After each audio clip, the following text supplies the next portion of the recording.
probably the worst way to identify somebody going through something that appears to be out of their control.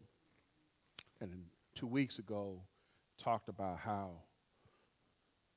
when this man saw Jesus, that image of Jesus coming off the boat. Scripture in the previous 10 verses says that as Jesus came off the boat, the man immediately came to him, suggesting that this man who was possessed by many demons, whatever compelled that man to Jesus, he did not wait for Jesus to show up where he was, but he came where Jesus was. Scripture said that immediately he came, but as he was coming, Jesus saw the man and rebuked what was in the man, suggesting that every time we look at somebody, no matter what they're going through, we should be careful in how we identify a person. Because for all we know, we may be dealing with somebody who is going through something. What we know at this point is that Jesus basically was about to excommunicate these demons from this man. And that's where we are, where now there's a herd of pigs over on a hillside. And these demons have begged for their existence by telling Jesus, don't destroy us. Don't let us leave the region. We'll accept going into some pigs as long as you don't get rid of us.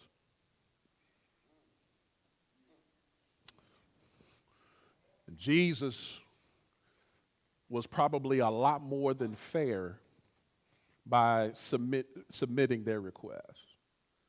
He threw them on into those pigs, and the pigs ended up running off a cliff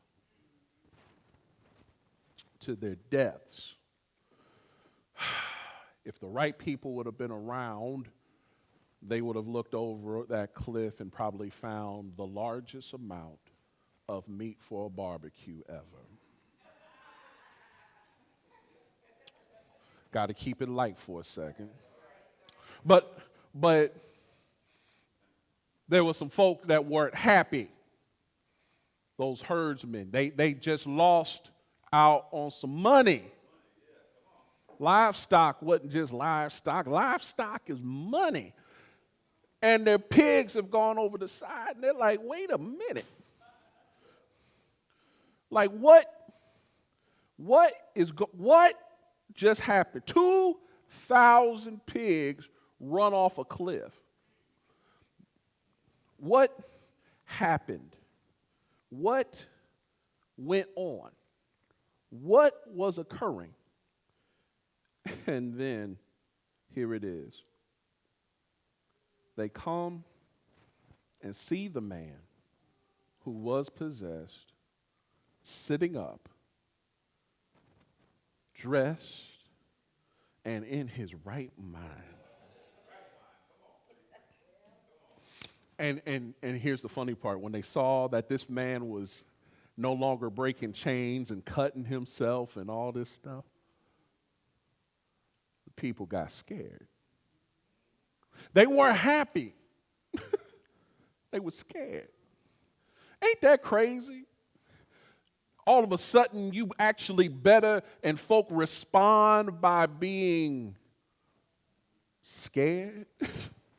In other words, they had accepted this man's condition in such a way and calling it his norm that anything else was not normal.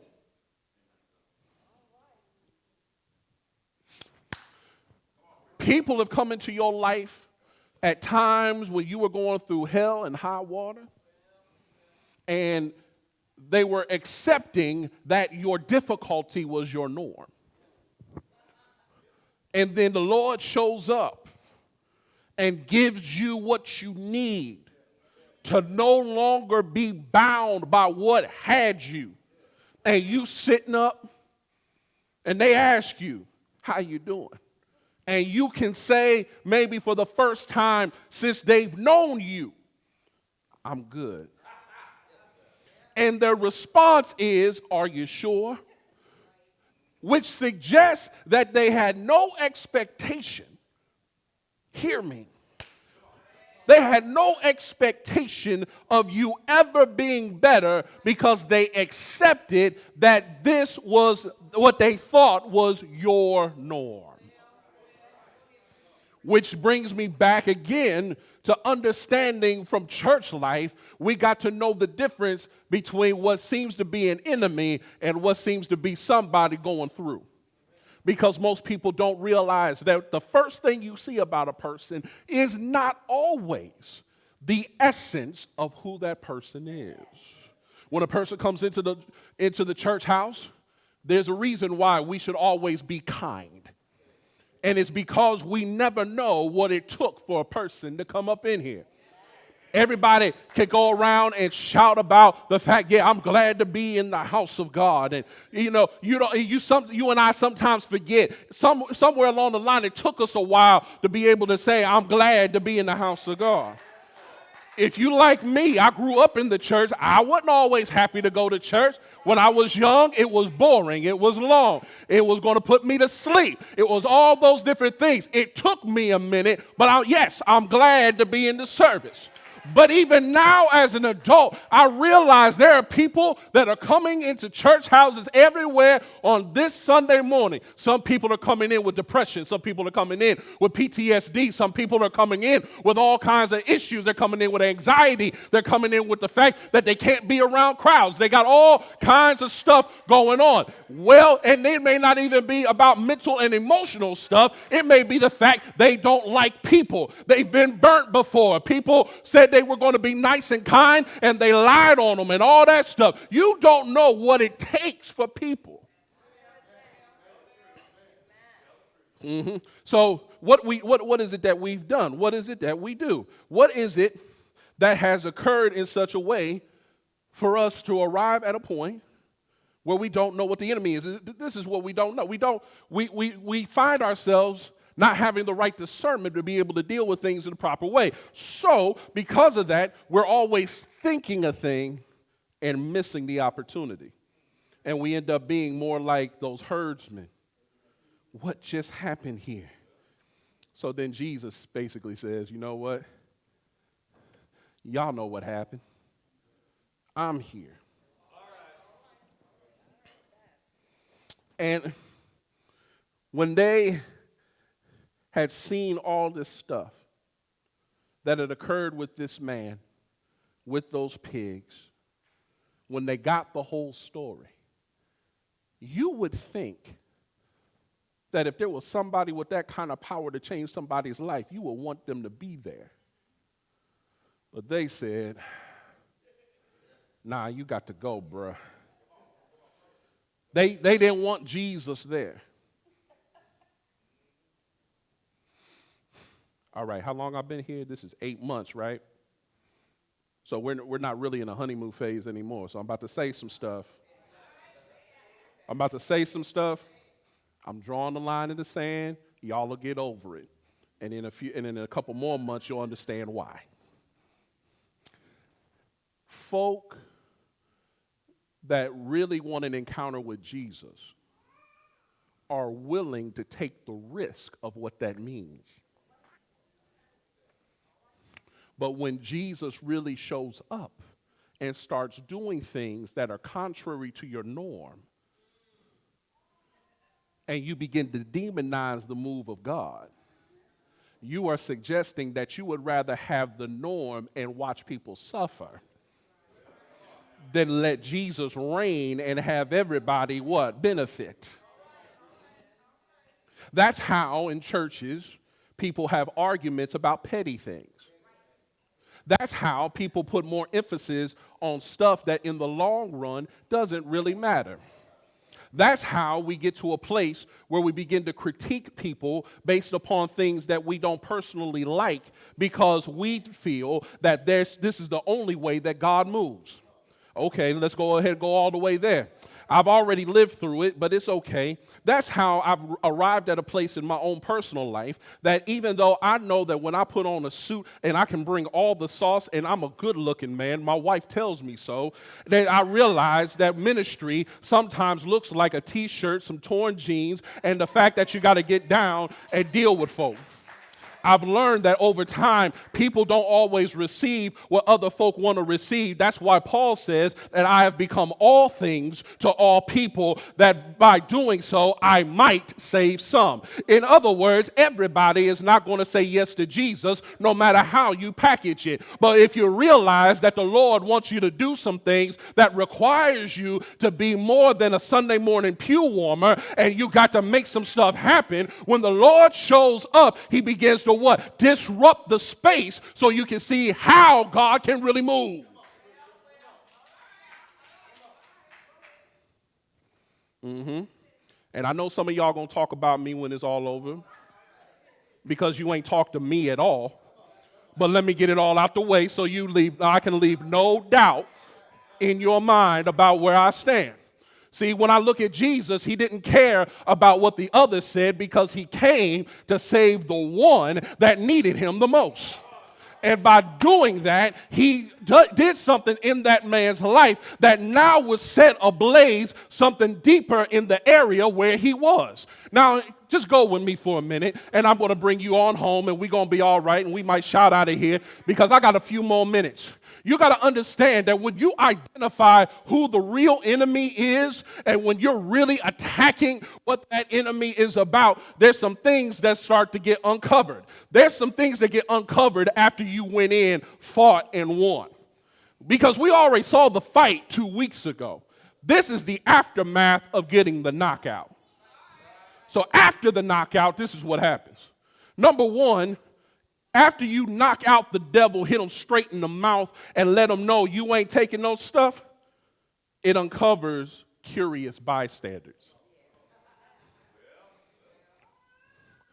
The after effect of this man's deliverance caused people to come from where they were to say, what just happened here? We ain't talking about people that have necessarily been around this man. We're talking about folk coming off of a cliff, coming from here, coming from there. They're like, what happened? We saw pigs jump off, and now we see this man in his right mind, which means they've seen the man before, and they saw him in his worst state. They're confused. See, when Jesus shows up in your life, people start off confused. When Jesus is really moving in your life, people are like, wait a minute, I don't know what this is all about. Because it don't look like what I'm The man, I know I'm moved and camera's supposed to be on me and all that stuff. Well, here it is. It'll be all right. I know it's streaming. The man was sitting, not cutting himself, not doing all this extra stuff, and guess what? He was in his right mind. You could ask him anything that you wanted.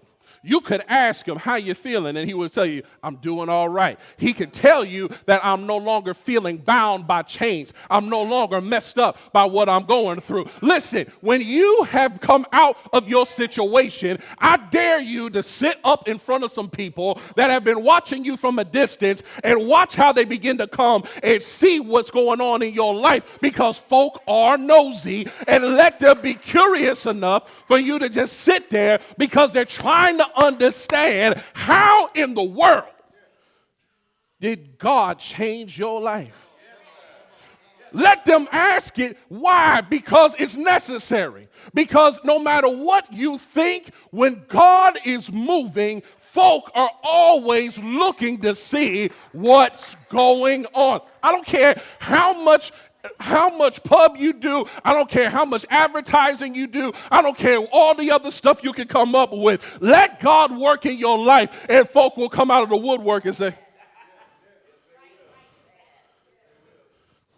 what just happened over there? That's why I keep telling people, watch God work. You watch God work because you're going to find out how God is really moving in your existence.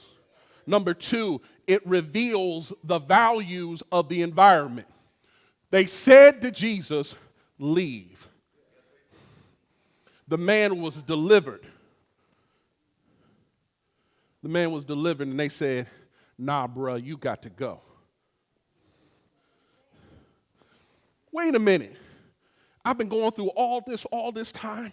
You can't be happy that I'm actually better?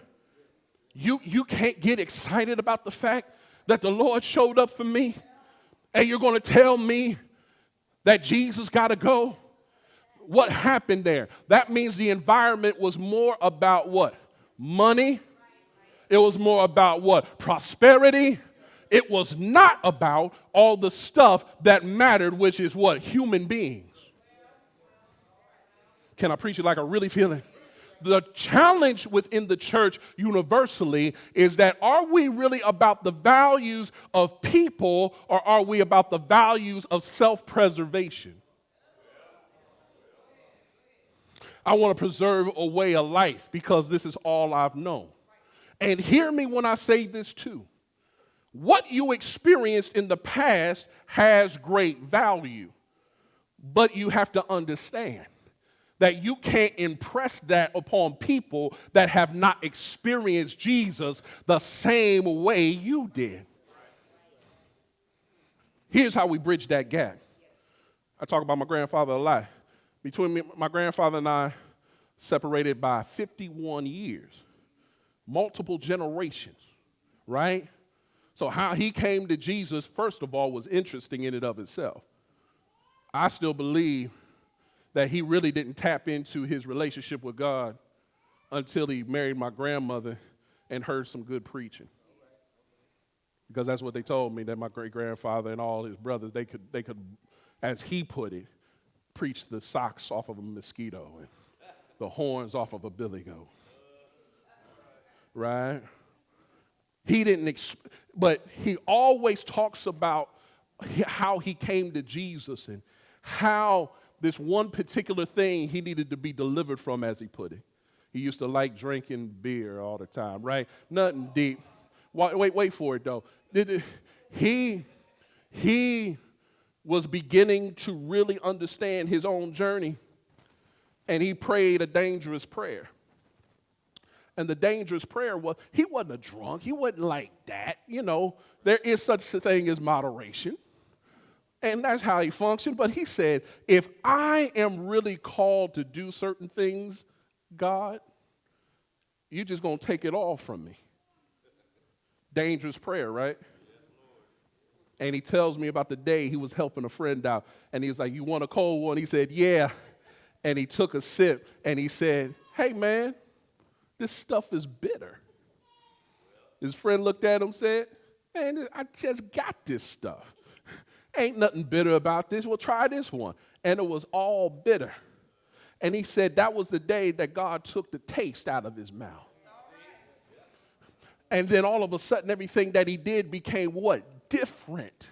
So all of a sudden, his environment was not functioning the same way. And everybody in that environment didn't accept him in his newness. Okay, here's where I'm going. The thing about it is, when you really encounter Jesus and you really follow Jesus for real and not for fake, people are not going to always accept how that looks.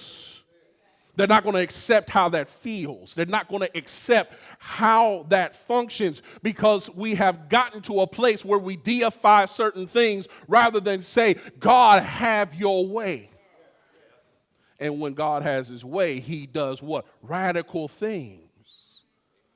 And then you find out, well, maybe this environment might not be for me.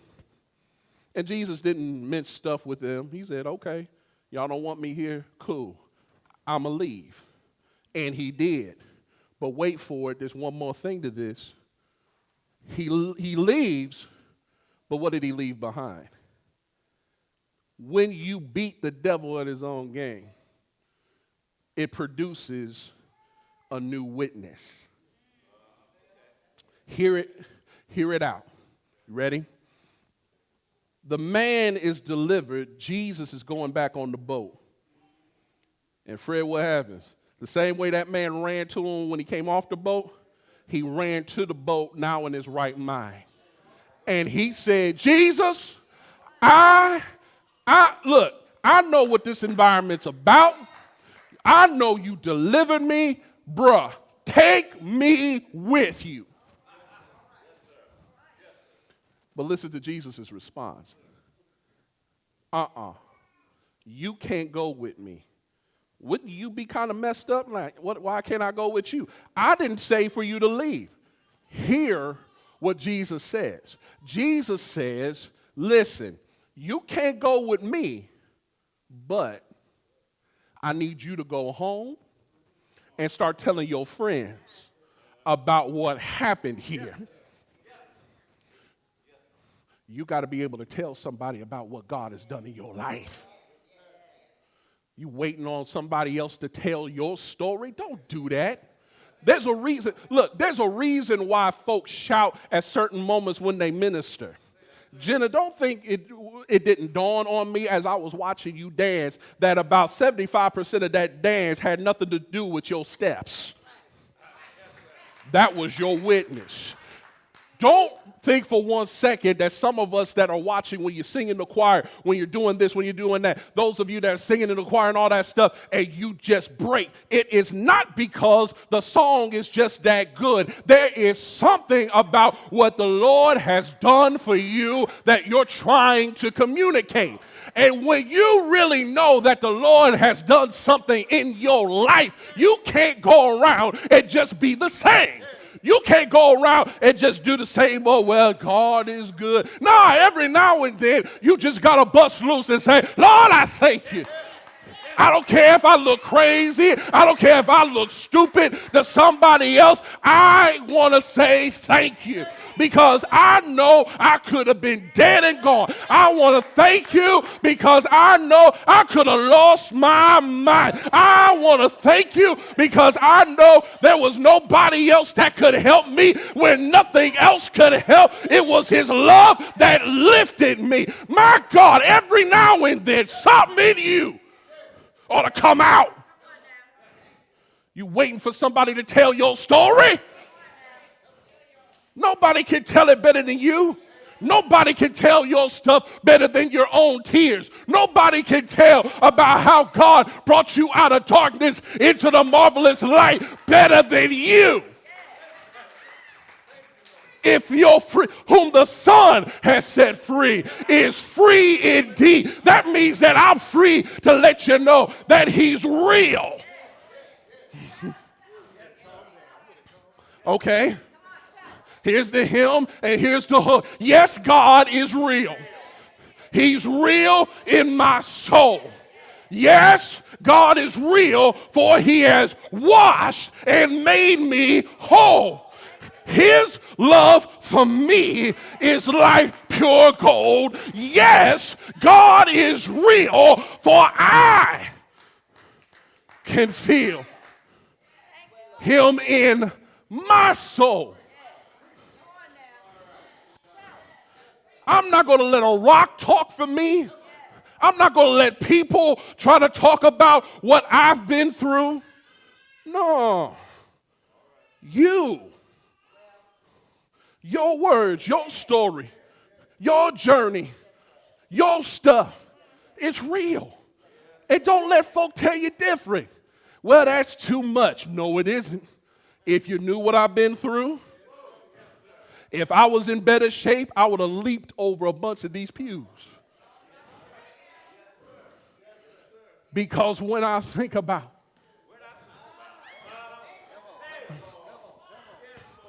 am I in the right place?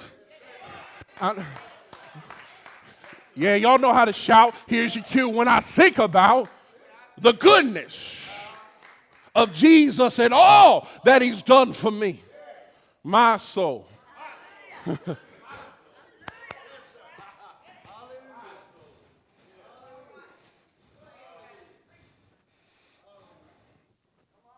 I'm done.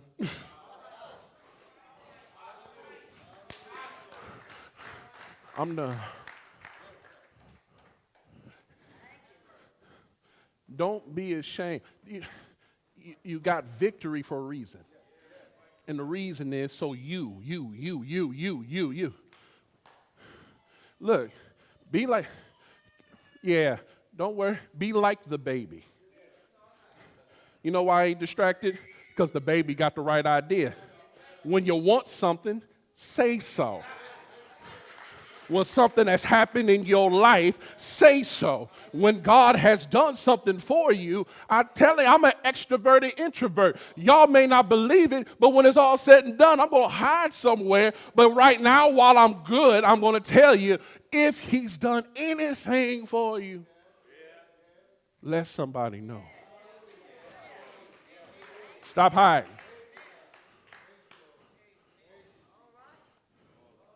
I'm supposed to be pacing myself. But I can't let that go. You got to, don't let stuff silence you.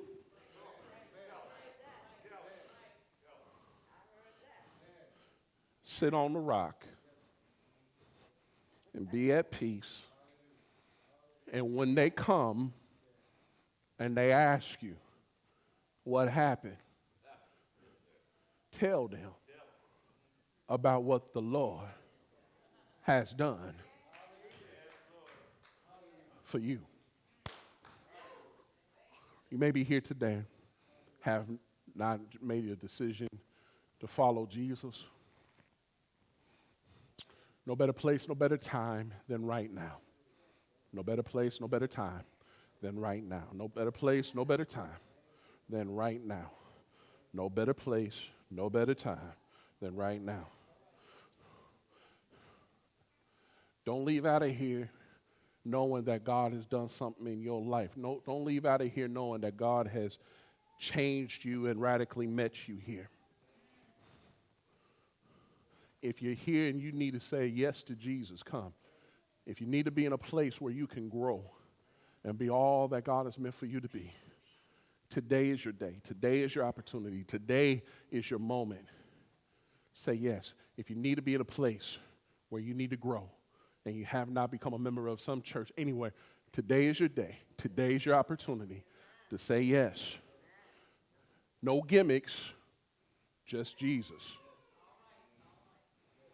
No gimmicks, just the pure, unadulterated presence of the Almighty. If you're here, would you come?